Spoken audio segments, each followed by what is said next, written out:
Matt Lenihan for Boxing Social in association with Empire Fight Store. Delighted to be joined by Dean Whyte Jeremiah Milton. Appreciate you joining us on Boxfest. It's going absolutely crazy up in here. Dean, I'm going to come to you first. Obviously, huge fight coming up tonight. Anthony Joshua, Daniel Dubois. You're no stranger to the heavyweight scene. Obviously, your involvement with Dillian, etc. Just give us your thoughts on this fight and your heart of hearts, what you think happens. Well, heart of hearts, AJ knockout. You know what it is, and I'm honest, and I don't mean honest, I don't mean to disrespect anyone. I spoke to Daniel, I saw him at the main press conference a couple of months ago, maybe 6 weeks ago, and I said to him then, it's quite mad. I bet against you every single time, and you proved me wrong, and that's a credit to you. Big up Don. You came out against Hergovich, you came out against Miller and stuff like that. We've got to give you credit for that. But unfortunately, this is a step too far, I believe. I feel he's coming against someone similar to himself. This is a freak of nature. He's a machine, Joshua.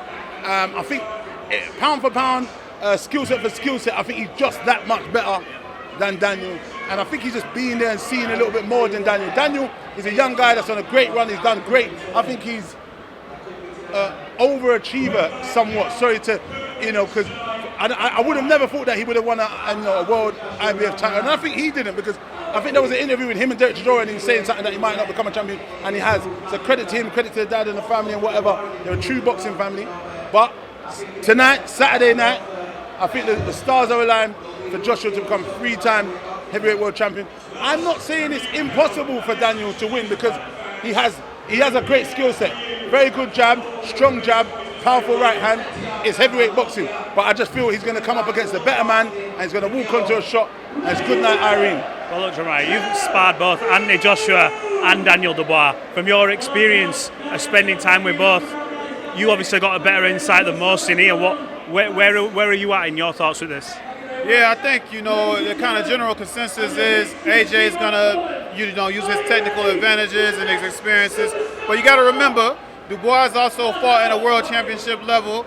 They both grew when they both fought Usyk, you know what I'm saying? Even though it's a loss, there's a lesson in a loss. So I kind of see it being like, Josh could do his thing early because he's going to have his favor there. But he's rebirthed himself too. So he's going to keep coming. He wants to be here. You know what I'm saying? At the moment it's too big, it might be too big, but there's no doubt that he wants to be here, and he's deserving of the shot. In terms of Daniel Dubois, there's always this question over his heart. But in the last couple of fights, he's proven, look, I've taken licks off Miller, I've taken licks off Filip Hergovich.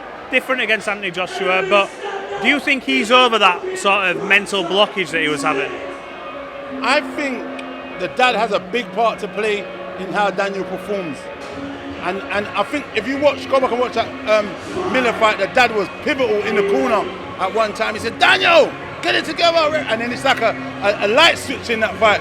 And he just came out, and it was, because I think he was in doubt. I think he lacks that confidence and belief in himself. And at that moment it came on, and the dad said, believe, it's your time. And he was like, yes.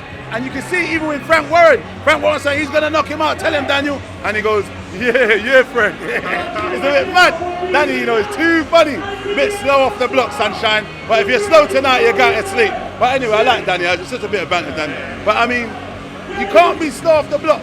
And the next thing, he's got to move his head a little bit more. Slide back a little bit, move your head. Because Joshua's going to catch you. He's very explosive, he's sharp. But listen, anything can happen. What I want a good tear-up. The English fans and the fans around the world can be happy to say we paid our hard-earned money to watch these guys punch 7 bells out of each other. For as long as it lasts, I want a real tear-up. And I think both guys will give it to us. But I think when the dust settles, Joshua will be the man that's standing there victorious. Last one from me. Fury obviously rematching with Usyk. Obviously Tyson's here now, just in that back room. Come to you first. What's got to change for Tyson in this rematch for him to get victory over Usyk? Something has to change with his mentality. I mean, honestly, he's one of the most mentally stable people out here, you know what I'm saying? But at the same time, he has to take his preparation more seriously.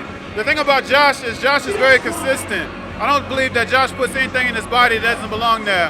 And Tyson is so talented that he chooses to bear off that talent sometimes.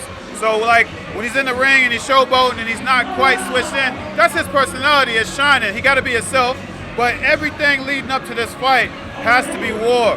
Like his mentality has to be exactly the same as Wilder too when he caught the draw. when he caught the draw, he felt like it was a loss. Now he suffered a real loss now. So now he's actually fucking lost. Yo, put everything down, put everything aside, lock the fuck in.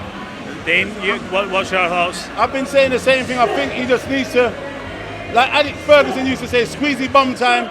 You need to shut up shop, box his head off, press him back. You're the bigger man. You shouldn't be allowing this guy to push you back like that. It's crazy. Not being funny.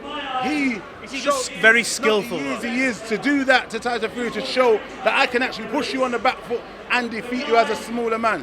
It's easier said than done. It's all good for me to say it and people to say these things, but I mean, these are the two most talented guys in our era of boxing. He knows what he needs to do. There was times in there he was boxing the ears off Usyk, and I thought it was going to be a shut up and a whitewash, and I couldn't believe what I was watching. He needs to go back to that, shut up shop, show this guy all the respect in the world, and don't mess about. No games. It's not time for games. Win, and then after, if you want to showboat and do some backflips and sing your old Mary Polly or whatever you want to sing in the ring, we'll be happy for that. Bring the belts home, sunshine. Good on you, Tyson. I appreciate you both, love. We look forward to seeing you back out, Dean. I appreciate your time. And let me say, Black Box Global, we got a show October the 19th, back at the Tower, Alfie Keg fighting for the Commonwealth Silver. Tune in, be there, come and support if you fancy. If you don't want to see the fight at the Boxer with Ben Shalom and that lot, get down to our turf, mate. We should show you a good night. I appreciate your time, boys.